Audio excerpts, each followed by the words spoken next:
Hi guys, welcome to day 15 of our 30 days of minimalism and mom life tips.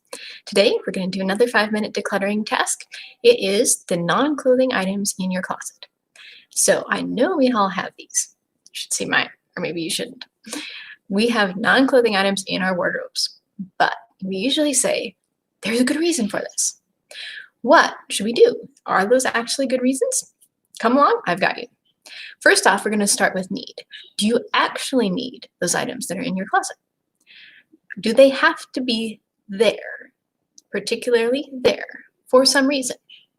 You may have some good reasons for this, like lack of storage anywhere else in your house. Maybe you're living really small. Maybe these are unwrapped presents that you are hiding from your children. That's a good reason. What about a suitcase that is so big it won't fit anywhere in anyone else's closets? Or you or your husband have to go on business trips. You cannot go and fetch your suitcase from the kids' closet because they have been asleep for a couple hours by the time you want to get to packing. Those are good reasons to have things in your closet. Now, bad reasons. I don't know, it's always been there. I'm not sure where this goes, so I just shoved it here. I don't know, just because. Bad as in quote unquote bad. You're not bad, it's just that we need to find a better spot for those items. Now, off to fix this. Any of your quote-unquote bad answers are going to get dealt with now. If you're not sure exactly why something is residing in your wardrobe, even after you have looked at every single non-clothing item in your closet and made it answer that question, why are you here? This is where we drill down and say, okay, if I don't have a good reason for it, it must not belong here. My closet is not the junk closet for the house. Okay, you are worthy of better, husband's worthy of better. Your closet is not the junk closet. If you need a junk space, that could be somewhere else. So if you have no clue why, it goes out. If there's the good reason, aka it literally will not fit anywhere else in the house, and that's where you can hide things that the kids are not allowed to be in your closet, then you can hide it there. Okay, we understand.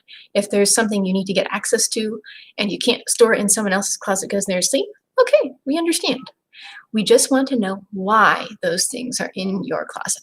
There has to be a reason, and a good reason, not just an I've always done this reason. So basically, if it doesn't belong there, it's time to make it official. Bad reason, you're donating it or sending it somewhere else in the house. How's that for a threat, Mr. Suitcase? Justify your place, or I'm kicking you out of here. You'll probably still have some large or non-kid friendly items in your closet. One place we lived in, that was the only space that was long enough to store the wrapping paper rolls right underneath. And then where we're living right now, we have to keep the suitcases and things in the closet because my husband prefers last minute packing. So he needs access to them right then and there when his packing inspiration strikes, not when I say, oh, I'm sorry, honey, I already put the baby down for bed at 7 o'clock. And he's, what?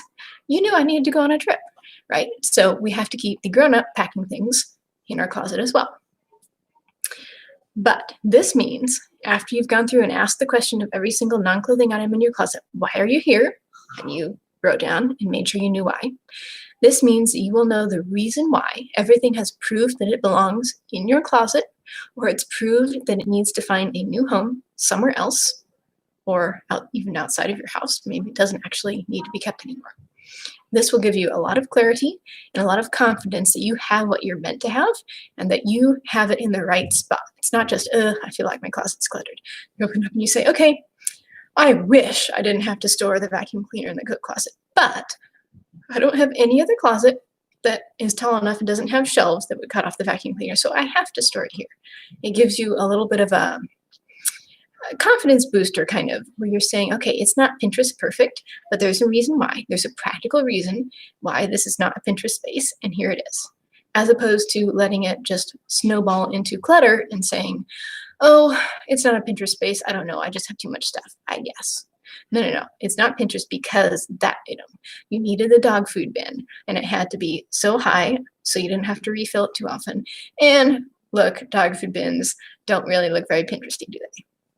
Okay, you know why, and you said, all right, everything else can be good, except for that one, and that one needs to be the practical item.